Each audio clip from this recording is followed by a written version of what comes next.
So people welcome back to another video जहाँ पे अपन सारे कंसेप्ट को एकदम सिंप्लीफाई वे में समझेंगे, उसकी मेमोरी टेक्निक भी समझेंगे और लास्ट तक तुमको ना सारी चीजें याद रहेगी। इस तरीके से फटाफट रिवाइज करवा दूंगी, तो वीडियो को ध्यान से देखना। आज अपन बात करने वाले हैं इंडियन पार्टनरशिप एक्ट का unit number 3 that is registration and dissolution of firm. इसमें टोटल 5 टॉपिक दिए हैं। इंस्टीट्यूट कोई भी टॉपिक पूछ सकती है सीधा 7 मार्क्स के लिए, तो देखो कोई भी क्वेश्चन आ सकता है। तुमको पांचों टॉपिक में फटाफट समझा दूंगी और उसकी मेमोरी टेक्निक भी बताऊंगी ताकि तुमको ना सारे कंसेप्ट एग्जाम तक याद रहे। आपको सारे कंसेप्ट एग्जाम तक याद भी रहेंगे और हर चीज याद भी आएंगी। इस वीडियो को देखने के बाद ना आपको यूनिट नंबर 3 ना बहुत सिंपल लगेगा, इस चीज की श्योरिटी है। तो वीडियो को ध्यान से देखना, ये वीडियो तुम्हारे लिए बहुत बेनिफिशियल रहने वाला है। लास्ट तक देखना। टारगेट रखते हैं 15 से 20 मिनट, 15 से 20 मिनट में पूरे वीडियो को कंप्लीट कर देंगे। सो पीपल प्रायोरिटी बेसिस पे जाते हैं। सबसे ज्यादा क्वेश्चन इंस्टीट्यूट कहां से पूछती है? इंस्टीट्यूट क्वेश्चन पूछती है डिसोल्यूशन बाय कोड। कहां से आता है क्वेश्चन? Dissolution bye code. ये क्वेश्चन ना लगातार इंस्टीट्यूट पूछती है 7 मार्क्स के लिए। तुम पांच क्वेश्चन पेपर को चेक कर लो, ये क्वेश्चन सबसे ज्यादा इंस्टीट्यूट पूछती है सेक्शन 44। अभी अगर तुम्हारे एग्जाम में क्वेश्चन आता है तुम इसको आंसर कैसे करोगे? सबसे पहली बात तो तुम्हारे आंसर में ये सारे हेडिंग्स आने चाहिए। अगर तुम्हारे आंसर में सारे हेडिंग्स आ गए ना तो एग्जामिनर को लगेगा कि हाँ यार इस बच्चे को ये आंसर आता है।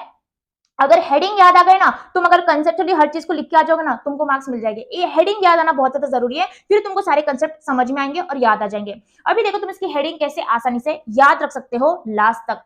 First word is people UP. UP is Uttar Pradesh. Here you is for unsound mind person, unsound mind person.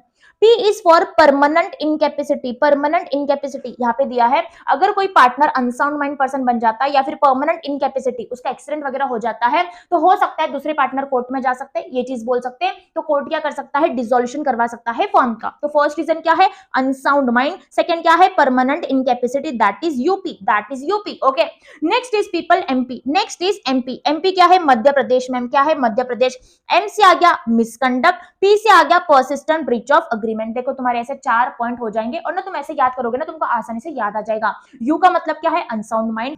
P का मतलब क्या है? Permanent incapacity. एम का मतलब क्या है? मिसकंडक्ट। नेक्स्ट पी का मतलब क्या है? Persistent breach of agreement. उसके बाद यूपी एमपी, यूपी एमपी। उसके बाद क्या है? C T. C T is Chhattisgarh. What is C? C is continuous losses. What is T? T is transfer of interest. C is for continuous losses and T is transfer of interest. So UP MP city, UP MP city, UP MP city के जजेस, जजेस what is J? J is judges. UP MP city के जजेस ने dissolution करवा दिया। UP MP city के जजेस ने डिसोल्यूशन करवा दिया। तुमको ऐसे याद रहेगा, 3 से 4 बार रिपीट करना पड़ेगा, लेकिन सारे पॉइंट्स ना तुमको एग्जाम में याद आएंगे। अगर ऐसे ही लर्न करते बैठोगे ना, हर एक पॉइंट एग्जाम में याद नहीं आएगा। अगर इसे ट्रिक बनाओगे ना, एग्जाम में हर चीज याद आएगी। UP MP city that is unsound mind person. Next is permanent incapacity, misconduct, persistent breach of agreement. उसके बाद continuous losses, transfer of interest. Next is just and equitable ground. Next क्या है? Just and equitable ground. फिर dissolution हो जाएगा अगर court को सही लगता है तो यूपी एमपी सिटी के जजेस ने डिसोल्यूशन करवा दिया। यूपी एमपी सिटी के जजेस ने डिसोल्यूशन करवा दिया। तुमको हर चीज ऐसे याद आ जाएगी। अब बारी आती है वॉलंटरी डिसोल्यूशन की, मतलब dissolution without the order of the court. इस केस में ना जो पार्टनरशिप फर्म है वो खुद डिसाइड करते हैं कि हमको डिसोल्यूशन करना है, हमको क्या करना है? डिसोल्यूशन करना है। इसका कीवर्ड क्या है? इसका मेमोरी टेक्निक क्या है? इसका मेमोरी टेक्निक देखो, मैं तुमको पूछती हूँ कि बेटा तुमको बड़ा होके क्या बनना है? तुमको तुम्हारे फ्रेंड्स को तुम सबको बड़ा होके क्या बनना है? तुमने बोला कि मैम हमको तो सीए बनना है, हमको तो सीए बनना है। मैंने बोला सीए बनने के बाद क्या करोगे? तुमने बोला कि मैम हम ना बिजनेस ओपन करेंगे, हम बिजनेस ओपन करेंगे। मैंने बोला यार अगर तुम्हारा बिजनेस अनलॉफुल हो गया तो, इलीगल बना दिया तो क्या होगा? मैंने तुमको पूछा अगर तुम्हारा बिजनेस गवर्नमेंट ने अनलॉफुल बना दिया तो क्या होगा? तुमने बोला हाँ यार ये तो बहुत रिस्की है, फिर तो हम कंगाल हो जाएंगे, हम तो इंसॉल्वेंट हो जाएंगे, हम तो रास्ते पे आ जाएंगे अगर हमारा बिजनेस अनलॉफुल हो गया तो ऐसे याद रखो, तुमको बड़ा होके क्या बनना है? तुमको तो यार सीए बनना है। सीए बनने के बाद क्या करने वाले हो? तुम लोग बिजनेस करने वाले हो। लेकिन यार अगर बिजनेस अनलॉफुल हो गया तो क्या होगा? अगर बिजनेस अनलॉफुल हो गया ना तो तुम लोग इंसॉल्वेंट हो सकते हो, ये रिस्क है बिजनेस स्टार्ट करने में। तो देखो तुमको सारे पॉइंट कैसे याद होते हैं। देखो यहाँ पे ध्यान दो, सीए क्या है? सी है, तुमको बड़ा होके क्या करना है? तुमको सीए बनना है। सी से आ गया कंपल्सरी डिसोल्यूशन, ए से आ गया डिसोल्यूशन बाय अग्रीमेंट। सीए बड़ा होके क्या करना है? सीए बनना है। सी से आ गया कंपल्सरी डिसोल्यूशन, ए से आ गया डिसोल्यूशन बाय अग्रीमेंट। तुमको दोनों पॉइंट ऐसे याद हो जाएंगे। उसके बाद क्या था कि तुमको बिजनेस स्टार्ट करना है, फिर बिजनेस अनलॉफुल बन गया तो कंपल्सरी डिसोल्यूशन कैसे होता है? यहाँ पे दिया है कंपल्सरी डिसोल्यूशन होता है अगर तुम्हारा बिजनेस अनलॉफुल बन गया तो। इसका रीजन क्या रहता है? अगर तुम्हारा बिजनेस अनलॉफुल बन गया तो कंपल्सरी डिसोल्यूशन हो जाता है। तो इस तरीके से तुमको ये पॉइंट याद रह जाएंगे। उसके बाद मैंने क्या बोला था, अगर बिजनेस अनलॉफुल बन गया तो क्या होगा यार, चांसेस है तुम लोग इंसॉल्वेंट बन सकते हो, तुम लोग इंसॉल्वेंट बन सकते हो, तुम लोग कंगाल बन सकते हो। तो यहाँ पे देखो क्या दिया है, by the adjudication of a partner as an insolvent, as an insolvent. तो एक छोटी सी स्टोरी से तुम्हारे 5 पॉइंट यहीं पे हो गए। फर्स्ट इज कंपलसरी डिसोल्यूशन, उसके बाद क्या है बाय अग्रीमेंट। फिर कंपलसरी डिसोल्यूशन कैसे होता है, अगर बिजनेस अनलॉफुल हो जाता है तो, अगर बिजनेस अनलॉफुल हो गया तो क्या होगा बेटा, तुम लोग इंसॉल्वेंट हो सकते हो, ये इसका रिस्क है। तुम्हारे सारे पॉइंट्स ऐसे हो गए। अभी देखो अपन नेक्स्ट पॉइंट को कैसे पढ़ेंगे अभी समझना। अभी देखो अपन ना यूनिट नंबर 1 में बेटा अपन ने पढ़ा था काइंड्स ऑफ पार्टनरशिप। क्या पढ़ा था, काइंड्स ऑफ पार्टनरशिप। उसमें क्या क्या पढ़ा था मैम, पार्टनरशिप एट विल होता है, फिक्स्ड पार्टनरशिप होता है, पर्टिकुलर पार्टनरशिप होता है। अपन ने क्या पढ़ा था काइंड्स ऑफ पार्टनरशिप में, यूनिट नंबर 1 में क्या पढ़ा था, पार्टनरशिप एट विल होता है, फिक्स्ड पार्टनरशिप होता है और पर्टिकुलर पार्टनरशिप होता है। ठीक है, 3 टाइप्स ऑफ पार्टनरशिप होता है। यहाँ पे सेम पॉइंट कवर है, देखना। Where a firm is constituted for a fixed term at the expiry of that term, मतलब ये आ गया फिक्स्ड पार्टनरशिप, ये आ गया fixed partnership. Where a firm is constituted to carry out one or more adventure or undertaking, then by completion thereof, ये क्या आ गया, ये आ गया पर्टिकुलर पार्टनरशिप वाला पॉइंट। उसके बाद dissolution by notice of partnership at will, मतलब एक पार्टनर ने नोटिस दे दिया तो पार्टनरशिप फर्म बंद हो जाएगी, पार्टनरशिप फर्म डिसॉल्व हो जाएगी। हो गई तुम्हारे 3 काइंड्स ऑफ पार्टनरशिप और तुम्हारे सारे पॉइंट्स हो गए। तो बेटा अपन ने क्या स्टोरी पढ़ा मैम, अपन ने पढ़ा कि फ्यूचर में हमारा सपना क्या है, हमको सीए बनना है, सीए बनने के बाद हमको बिजनेस करना है। बिजनेस अगर यार अनलॉफुल होगा तो क्या होगा, हम इंसॉल्वेंट हो जाएंगे। उसके बाद 3 काइंड्स ऑफ पार्टनरशिप याद करना है, that is fixed partnership, that is particular partnership, that is partnership at will. हो गए तुम्हारे वॉलंटरी डिसोल्यूशन के पॉइंट। फिर से बोलो मेरे साथ, क्या पढ़ा अपन ने पढ़ा बड़ों के क्या करना है, सीए बनना है, सी से आ गया कंपलसरी डिसोल्यूशन, ए से आ गया अग्रीमेंट। उसके बाद क्या करना है, बिजनेस करना है, बिजनेस अनलॉफुल हो गया तो क्या हो गया, कंपलसरी डिसोल्यूशन हो जाएगा। अगर डिसोल्यूशन हो गया तो क्या हो गया, इंसॉल्वेंट बन जाओगे। ये आ गया इंसॉल्वेंट वाला पॉइंट यहाँ पे, ये आ गया इंसॉल्वेंट वाला पॉइंट यहाँ पे। उसके बाद 3 काइंड्स ऑफ पार्टनरशिप क्या है मैम, फर्स्ट है फिक्स्ड पार्टनरशिप, उसके बाद पर्टिकुलर पार्टनरशिप, उसके बाद पार्टनरशिप एट विल। इस तरीके से तुम्हारे सारे पॉइंट्स कवर हो जाएंगे किसके, वॉलंटरी डिसोल्यूशन के। और बहुत ही स्मार्ट वे में तुम सारे पॉइंट्स को याद कर लोगे। ट्रस्ट मी, ये स्टोरी करके जाओ, आपको सारे पॉइंट्स याद आ जाएंगे। अगर एग्जामिनर तुम्हारे ऐसे सारे पॉइंट्स देखेगा ना, by agreement, compulsory dissolution, by insolvent, fix partnership, वो तुमको मार्क्स दे देगा। तुम्हारी यही ट्रिक तुमने यूज करनी चाहिए ताकि तुमको सारे पॉइंट्स एग्जाम में याद आ जाए। अभी नेक्स्ट इंपॉर्टेंट क्वेश्चन कौन सा है, नेक्स्ट क्वेश्चन में समझते, चलो रजिस्ट्रेशन ऑफ फर्म समझ लेते। ठीक है, registration of firm. Registration of firm, सबसे पहली बात तो ये समझ लो कि इंडिया में ना पार्टनरशिप फर्म को रजिस्ट्रेशन करवाना कंपलसरी नहीं है। अगर उसको रजिस्ट्रेशन करवाना है वो करवा सकती है, नहीं करवाना है नहीं कराएगी। ठीक है, तो कंपलसरी नहीं है, ऑप्शनल है। अगर पार्टनरशिप फर्म रजिस्ट्रेशन करवाना चाहती है तो उसको रजिस्ट्रार के पास, वो एरिया के रजिस्ट्रार के पास, रजिस्ट्रार क्या है, is like a boss of all the partnership firm in India. Registrar के पास स्टेटमेंट को भेजना पड़ेगा, कुछ इंफॉर्मेशन को भेजना पड़ेगा। कौन सी इंफॉर्मेशन रहेगी, देखो दो ना नेम वाले पॉइंट है, ये देखो सारे पॉइंट तुमको लन हो जाएंगे, ध्यान से सुनना। दो ना नेम वाले पॉइंट है, एक तो फर्म का नाम भेजना पड़ेगा, उसके बाद पार्टनर्स का नाम और पार्टनर्स का एड्रेस। ये देखो नेम आ गया, ये नेम आ गया, ठीक है। दो ना एड्रेस वाले पॉइंट है, the principal place of business, ये आ गया एड्रेस वाला पॉइंट, ठीक है। उसके बाद क्या है, the name of any other place where the firm carries on business, मतलब ये भी एड्रेस वाला पॉइंट है, एडिशनल प्लेस ऑफ बिजनेस का। अगर पार्टनरशिप फर्म का कोई और जगह और एक ऑफिस है, कोई बिजनेस है, तो उसका भी एड्रेस बताना पड़ेगा, that is additional place of business. तो ये क्या आ गया, मेन प्लेस ऑफ बिजनेस, ये क्या आ गया, एडिशनल प्लेस ऑफ बिजनेस। तो दो नाम वाले पॉइंट हो गए, दो एड्रेस वाले पॉइंट हो गए। बाकी के 2 पॉइंट कहां से स्टार्ट होते हैं, डी से स्टार्ट होते हैं।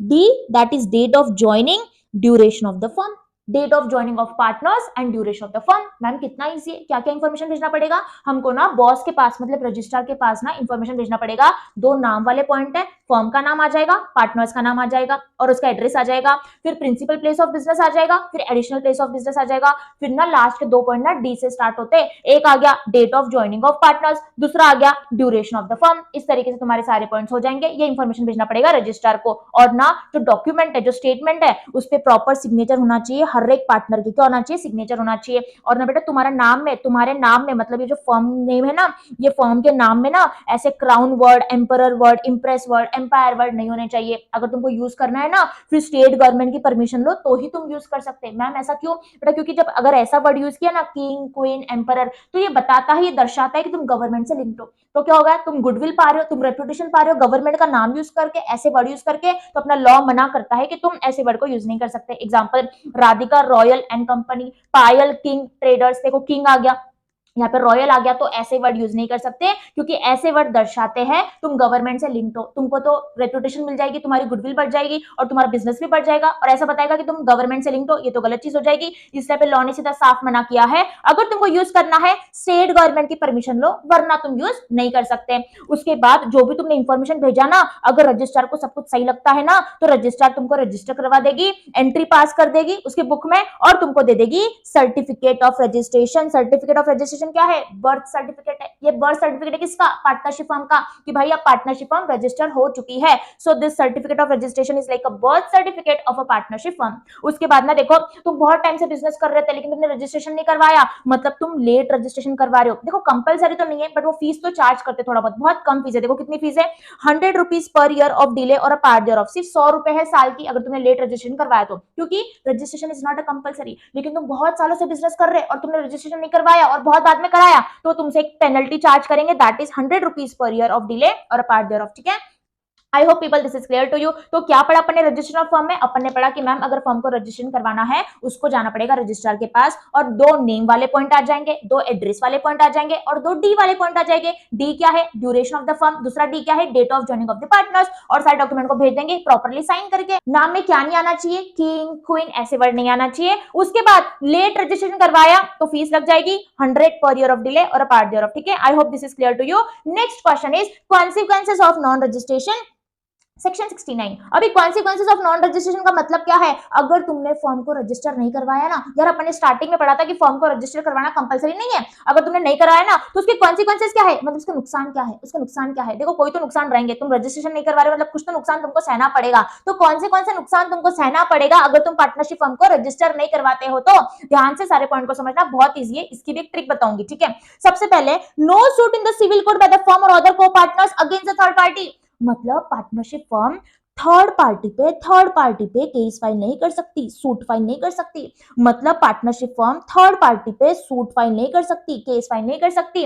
एग्जांपल, ये कस्टमर है, इसने क्या किया? पार्टनरशिप फर्म से गुड्स ले लिया लेकिन पैसा नहीं दे रहा है पार्टनरशिप फर्म को, तो पार्टनरशिप फर्म अगर रजिस्टर्ड नहीं है ना, वो इसके अगेंस्ट केस फाइल नहीं कर पाएंगी। तो फर्स्ट पॉइंट क्या है? वो थर्ड पार्टी के अगेंस्ट केस फाइल नहीं कर सकती है, बहुत अच्छी बात है। दूसरा पॉइंट क्या समझना, aggrieved partner cannot bring a legal action against the other partner or the firm। इसका मतलब एक पार्टनर दूसरे पार्टनर के अगेंस्ट भी केस फाइल नहीं कर सकता। एग्जांपल, अगर सब पार्टनर मिलके ना ये पार्टनर को प्रॉपर्ली प्रॉफिट प्रोवाइड नहीं कर रहे, कोई डिसीजन ठीक से बता रहे नहीं, कुछ नहीं कर रहे, तो ये पार्टनर दूसरे पार्टनर के अगेंस्ट केस फाइल नहीं कर सकता अगर पार्टनरशिप फर्म रजिस्टर्ड नहीं है। तो अपना लॉ बोलता है, देखो थर्ड पार्टी पे भी तुम केस फाइल नहीं कर सकते, तुम एक दूसरे पे भी केस फाइल नहीं कर सकते, थर्ड पार्टी पे भी तुम केस फाइल नहीं कर सकते, तुम एक दूसरे पे भी केस फाइल नहीं कर सकते। सिर्फ कब फाइल कर सकते हो? यहाँ पे दिया है, बस एक एक्सेप्शन दिया है, डिसोल्यूशन अगर मांगना है तो कर सकते हो। क्यों? अपन ने पढ़ा था ना यार, अपन ने पढ़ा था ना यहाँ पे कि अगर तुमको डिसोल्यूशन चाहिए तुम जा सकते हो कोर्ट में। देखो डिसोल्यूशन बाय द कोर्ट, अगर पार्टनर को डिसोल्यूशन चाहिए वो जा सकता है कोर्ट में। तो यहाँ पे राइट दिया है कि डिसोल्यूशन मांगने के लिए ना तुम कोर्ट में जा सकते हो, लेकिन उसके अलावा ना तुम दूसरे पार्टनर पे केस फाइल नहीं कर सकते, नहीं कर सकते। बाकी के पार्टनर तुमको पैसा नहीं दे रहे, प्रॉफिट नहीं दे रहे, फर्क नहीं पड़ता, तुम उनके अगेंस्ट केस फाइल कर ही नहीं सकते। तो 2 पॉइंट क्या है? तुम थर्ड पार्टी के अगेंस्ट केस फाइल नहीं कर सकते, दूसरे पार्टनर के अगेंस्ट नहीं कर सकते। तीसरा पॉइंट समझना, तीसरा पॉइंट है third party can sue the firm. मतलब जो बाहर की पार्टी है वो फर्म पे केस फाइल कर सकती है। पार्टनरशिप फर्म ने बैंक से लोन लिया था, क्या बैंक वालों को अगर पैसा नहीं मिलेगा तो क्या बैंक वाले इन पे केस फाइल कर सकते हैं? बिल्कुल कर सकते हैं। अपना लॉ बोलता है थर्ड पार्टी केस फाइल कर सकती है। तो समझना बेटा, 3 पॉइंट ना सूट के पॉइंट हो गए। 3 पॉइंट किसके? सूट के पॉइंट है। देखो यहाँ पे क्या है, तुम थर्ड पार्टी के अगेंस्ट केस फाइल नहीं कर सकते। यहाँ पे क्या है, तुम दूसरे पार्टनर के अगेंस्ट केस फाइल नहीं कर सकते। यहाँ पे क्या है, थर्ड पार्टी तुम पे केस फाइल कर सकती है। तो तीनों कहां से स्टार्ट होते हैं? S S S. चौथा पॉइंट भी एस से स्टार्ट होता है, that is no relief to partner for set off claim. ये भी एस से स्टार्ट हो गया। तो ऐसे याद रखो यार, ऐसे याद रखो, कॉन्सिक्वेंसेस ऑफ नॉन रजिस्ट्रेशन में ना चारों पॉइंट ना एस से स्टार्ट होते हैं। 3 पॉइंट तो सूट के पॉइंट है और एक सेट ऑफ वाला पॉइंट है, चौथा भी एस से स्टार्ट होगा। तुमको ऐसे क्लिक हो जाएगा वहां पे कि वो ना थर्ड पार्टी पे केस फाइल नहीं कर सकते, दूसरे पार्टनर पे केस फाइल नहीं कर सकते, लेकिन थर्ड पार्टी पे केस फाइल कर सकती है और सेट ऑफ नहीं मिल सकता, ऐसे याद रखो। Now what is this set of? Example समझ के चलो, एग्जाम्पल ना, ये एक सप्लायर था, ठीक है, ये एक सप्लायर था जिसने रॉ मटेरियल सप्लाई किया था पार्टनरशिप फर्म को। अभी ना इसको पार्टनरशिप फर्म से 5 लाख रुपए आने थे, इसको ना पार्टनरशिप फर्म से 5 लाख रुपए आने थे, ऐसे समझ के चलो। और पार्टनरशिप फर्म इसको पैसा ही नहीं दे रही थी, तो ये कोर्ट में जाता है, केस फाइल करता है, क्योंकि अपन ने यहाँ पे पढ़ा कि थर्ड पार्टी सूट फाइल कर सकती है, तो यहाँ पे सप्लायर कोर्ट में जाके केस फाइल करता है। अभी ना एग्जाम्पल समझ के चलो कि पिछला ना कुछ इनका ट्रांजेक्शन था, अभी ना ये सप्लायर को ना ये पार्टनरशिप फर्म को 1 लाख रुपए देना था, सप्लायर को पार्टनरशिप फर्म को 1 लाख रुपए देना था। नो सेट ऑफ का मतलब है जब ये केस कोर्ट में जाएगा ना, जब ये केस कोर्ट में जाएगा ना, तो ये बाकी के पार्टनर्स ऐसा पॉइंट ऑफ व्यू नहीं रख पाएंगे कि हमको इस सप्लायर से 1 लाख रुपए आना है, ऐसा वो नहीं बोल पाएंगे, मतलब वो अमाउंट को माइनस नहीं कर पाएंगे। अगर ये व्यक्ति कोर्ट में जाता है तो सारे पार्टनर्स को 5 लाख रुपए ही देना पड़ेगा। वो ऐसा नहीं बोल सकते जज साहब को कि जज साहब इससे भी ना हमको 1 लाख रुपए आने हैं, हमारा पुराना वाला ट्रांजेक्शन है, वो ऐसा पॉइंट ऑफ व्यू नहीं रख सकते। इसको बोलते नो सेट ऑफ, मतलब तुम अपना पॉइंट ऑफ व्यू नहीं रख सकते और तुम ये अमाउंट को माइनस नहीं कर सकते, ठीक है, तुमको पूरा 5 लाख का पेमेंट करना पड़ेगा, तुम सेट ऑफ का बेनिफिट नहीं ले सकते। I hope this is clear to you बेटा। अगर तुमको सारे कंसेप्ट डिटेल में समझना है ना, आप मेरे वन शॉट जाके देख सकते हो। मेरा यहाँ पे मेन एम क्या है, ट्रिक समझाना, ठीक है, ताकि तुमको सारे पॉइंट्स ना आसानी से लर्न हो जाए। सो अपन ने क्या क्या पॉइंट पढ़ा बच्चों? मैम अपन ने पढ़ा ये चारों पॉइंट ना एस से स्टार्ट होते हैं। फर्स्ट इज कि तुम सूट फाइल नहीं कर सकते थर्ड पार्टी के अगेंस्ट, फिर अपन ने पढ़ा कि सूट फाइल नहीं कर सकते दूसरे पार्टनर के अगेंस्ट, फिर अपन ने पढ़ा कि थर्ड पार्टी ना सूट फाइल कर सकती है, फिर अपन ने पढ़ा कि सेट ऑफ का बेनिफिट ये लोग नहीं ले सकते। तो चारों पॉइंट कहां से स्टार्ट होते हैं? चारों पॉइंट एस से स्टार्ट होते हैं, ऐसे याद रखो, that is consequences of non registration. और एक पॉइंट को याद रखना, ये डिसोल्यूशन तो मांग सकते, क्या कर सकते हैं, सिर्फ डिसोल्यूशन मांग सकते हैं। ये पॉइंट्स को याद रख लो, तुमको मार्क्स मिल जाएंगे, ठीक है। और कंसेप्चुअली हर चीज को राइट तरीके से लिख के आ जाओ। Next point is people, next point is and the last concept is, अपन ने देख लिया वॉलंटरी डिसोल्यूशन देख लिया, डिसोल्यूशन बाय कोर्ट देख लिया। Next topic and the last topic is people consequences of dissolution. देखो लास्ट क्वेश्चन है और ये क्वेश्चन भी इंस्टीट्यूट ना 7 मार्क्स के लिए पूछ सकती है, एकदम इजी वे में समझाऊंगी। तुम लोगों को ये क्वेश्चन थोड़ा सा टफ लगता है ना, एकदम इजी वे में समझाऊंगी, ध्यान से सुनना। अभी देखो सेक्शन 45 क्या बात करता है, एकदम सिंपल सी भाषा में समझाऊंगी। सेक्शन 45 बोलता है अगर पार्टनरशिप फर्म डिसोल्यूशन कर लेती है तो सबसे पहले पब्लिक नोटिस दे दो। जब तक तुम पब्लिक नोटिस नहीं दोगे तुम लायबल रहोगे, तुम थर्ड पार्टी को लायबल रहोगे। थर्ड पार्टी कौन रहती है? थर्ड पार्टी रहती है बैंक वाले, थर्ड पार्टी रहते हैं, जो भी बाहर की पार्टीज रहती है ना, सारे सप्लायर्स वगैरह, वो थर्ड पार्टी रहते हैं। मतलब पार्टनरशिप फर्म को सबको जानकारी देना पड़ेगा, पब्लिक नोटिस देना पड़ेगा कि हमने डिसोल्यूशन कर लिया।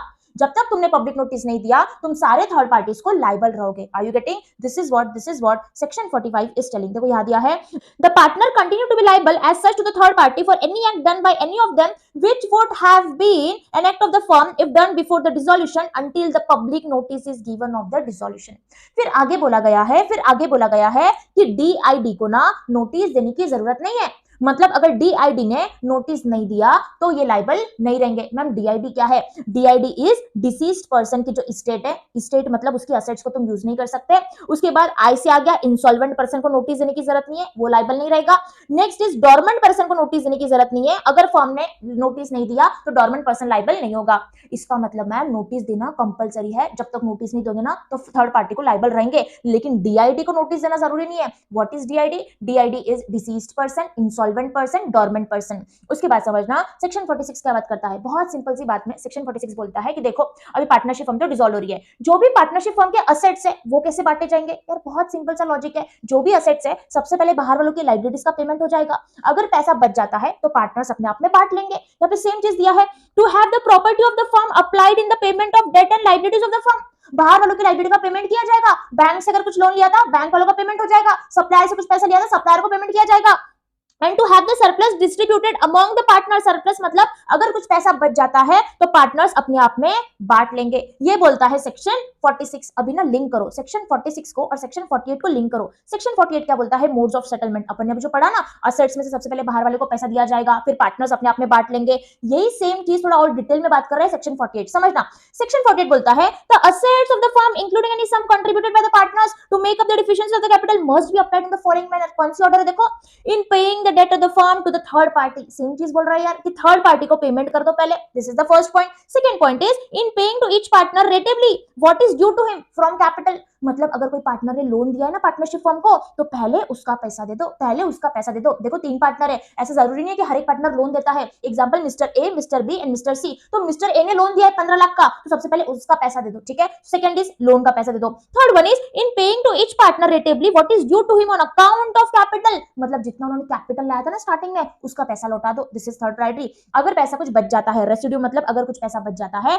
तो पार्टनर्स में डिवाइड कर लो, पार्टनर्स में डिवाइड कर लो। तो मैम सबसे पहले ना थर्ड पार्टी का पेमेंट दिया जाता है, मतलब बाहर वालों का पेमेंट दिया जाता है। उसके बाद ना जो लोन दिया था ना पार्टनर्स ने, उसका पेमेंट दिया जाता है। फिर उनका कैपिटल का पेमेंट दिया जाता है। अगर पैसा बच जाता है तो सारे पार्टनर्स में बांट दिया जाता है। This is the priority. तो तुमको क्या करना है, सेक्शन 46 को और सेक्शन 48 को लिंक करना है। तुम ऐसे याद रखोगे ना, तुमको हर चीज याद रहेगी। फिर यहाँ पे बोला है अगर फर्म को लॉसेस होते हैं, तो लॉसेस का मतलब क्या है, अगर एक्सपेंसेस ज्यादा होते हैं तो थोड़ा सोच के देखो यार, अगर एक्सपेंसेस ज्यादा हो रहे तो कैसे रिकवर करेंगे मैम। अगर एक्सपेंसेस ज्यादा हो रहे ना P&L में, तो जो प्रॉफिट है ना पहले उससे रिकवर होगा। देखो लॉसेस अगर है including deficiencies of capital shall be paid first out of profit, पहले प्रॉफिट से दिया जाएगा। उसके बाद अगर कम पड़ गया प्रॉफिट तो मैम फिर जो पार्टनर का कैपिटल है ना उसमें से दिया जाएगा। अगर पार्टनर का कैपिटल भी नहीं पुरता है तो फिर पार्टनर को अपने घर से लाना पड़ेगा, फिर पार्टनर को अपने घर से लाना पड़ेगा by a partner individually in the proportion in which they were entitled to share the profit। ठीक है, I hope this is clear to you. Section 48 बहुत लॉजिकल सेक्शन था। उसके बाद क्या करो, लिंक करो। सेक्शन 47 क्या बात करता है, सेक्शन 47 बोलता है कि सुनो, तुमने पार्टनरशिप फर्म तो डिसॉल्व कर दिया, लेकिन कुछ कुछ ऐसे ट्रांजेक्शन हो सकते हैं जो तुमने पहले स्टार्ट किया था जब तुम्हारी फर्म चल रही थी, लेकिन अभी फर्म तो बंद हो गई। क्या ट्रांजेक्शन भी खत्म हो जाएंगे क्या? अपना लॉ बोलता है नहीं नहीं, ट्रांजेक्शन खत्म नहीं होंगे। जो जो ट्रांजेक्शन तुमने आधा अधूरा कर दिया है उसको पूरा करो और वाइंड अप की प्रोसीजर को भी पूरा करो। देखो of the firm, the authority of each partner to bind the firm, bind मतलब पार्टनर्स की जिम्मेदारी आ जाएगी, फर्म की जिम्मेदारी आ जाएगी to complete the transaction begin but unfinished at the time of dissolution। अगर ट्रांजेक्शन कंप्लीट नहीं हुआ है उसको कंप्लीट कर दो, फर्क नहीं पड़ता डिसोल्यूशन हो गया क्या, बाद में भी तुम कर सकते हो लेकिन तुमको कंप्लीट करना पड़ेगा। एग्जांपल ये पार्टनरशिप फर्म ने क्या किया, इस कस्टमर से ऑलरेडी पैसा ले लिया, एडवांस पैसा ले लिया, लेकिन इसको अभी तक गुड्स नहीं पहुंचा है, उसके पहले उनका डिसोल्यूशन हो चुका है। अपना लॉ बोलता है अगर तुमने किसी से एडवांस पैसा लिया है ना, अगर तुम्हारा डिसोल्यूशन हो गया है ना, तो उस ट्रांजेक्शन को कंप्लीट करो, मतलब इसको फटाफट से गुड्स पहुंचा दो, जो तुम्हारी जिम्मेदारी थी उसको पूरा करो। यहाँ पे क्या दिया है, complete the transaction begin but unfinished at the time of dissolution. उस ट्रांजेक्शन को कंप्लीट करो, कुछ भी आधा अधूरा मत छोड़ो। ठीक है, दिस वॉज सेक्शन 47। कितना सिंपल था देखो। अब एक लास्ट बचा है सेक्शन 49। अब इसको समझना, payment of firm debt and separate debt. यहाँ पे क्या बोला गया है, एकदम सिंपल सी भाषा में एग्जांपल से समझाऊंगी। अभी ना एक इलेक्ट्रॉनिक शॉप का ओनर रहता है, ठीक है, एक ओनर रहता है इलेक्ट्रॉनिक शॉप का। अभी देखो फर्म ने ना इस ओनर से ना बहुत सारे लैपटॉप परचेस किया था, क्रेडिट बेसिस पे, उधारी पे परचेस किया था। और ये पार्टनर ने क्या किया था, खुद के बेटे के लिए भी लैपटॉप परचेस किया था, उधारी पे परचेस किया था। मतलब इसने पर्सनल पर्पस के लिए किया था और पूरी फर्म ने भी इससे लैपटॉप परचेस किया था फर्म के लिए। मतलब यहाँ पे क्या है, यहाँ पे मैम फर्म का डेट भी है और यहाँ पे सेपरेट डेट भी है। मतलब ये पार्टनर का सेपरेट डेट भी है और पूरी फर्म का डेट भी है। फर्म को भी पैसा देना है ना, जो उन्होंने लैपटॉप परचेस किया था, और ये पार्टनर को भी पैसा देना है जो उसने लैपटॉप परचेस किया था खुद के बेटे के लिए। तो यहाँ पे लॉ बोलता है एकदम लॉजिकली, तुम मुझे सोच के बताओ, अगर एग्जांपल ये इसको पैसों का पेमेंट करे, ठीक है, और ये पैसा फर्म का है, ये पैसा फर्म का है, फर्म के काउंटर में से उन्होंने निकाला। अगर ये पैसा फर्म का है, मुझे बताओ बच्चों कौन सी डेट का पेमेंट पहले हो जाएगा। मतलब अगर फर्म का पैसा यूज कर रहे तो फर्म की डेट का पेमेंट पहले होगा कि इसके पर्सनल डेट का पेमेंट पहले होगा। मैम कितनी सिंपल सी बात है, अगर फर्म का पैसा यूज कर रहे हैं तो फर्म की डेट का पेमेंट पहले हो जाएगा ना। मतलब जो फर्म की लायबिलिटी है पहले उसका पेमेंट किया जाएगा। अगर पैसा बच जाएगा तो ये जो पार्टनर ने लिया था लैपटॉप, इसका भी पैसा का पेमेंट कर देंगे, लेकिन पहले फर्म का पेमेंट करेंगे। यही तो बोल रहे वो, यहाँ पे ये बोल रहे अगर फर्म का पैसा यूज कर रहे ना, पहले फर्म की लायबिलिटी का पेमेंट कर दो, अगर पैसा बच जाता है तो पार्टनर का पेमेंट कर देना। फिर बोल रहे अगर पार्टनर का पैसा है ना, अगर पार्टनर पैसा दे रहा है ना, तो पहले पार्टनर की लायबिलिटी का पेमेंट कर दो, अगर पैसा बच जाता है तो फर्म का पेमेंट कर देना। कितना सिंपल है, देखो कितना सिंपल है, देखो सेम चीज बोल रहा है पे, the property of the firm shall be applied in the first instance in the payment of the debt of the firm. देखो if there is any surplus, अगर पैसा बच जाता है, the share of each partner shall be applied to the payment of the separate debt और paid to him.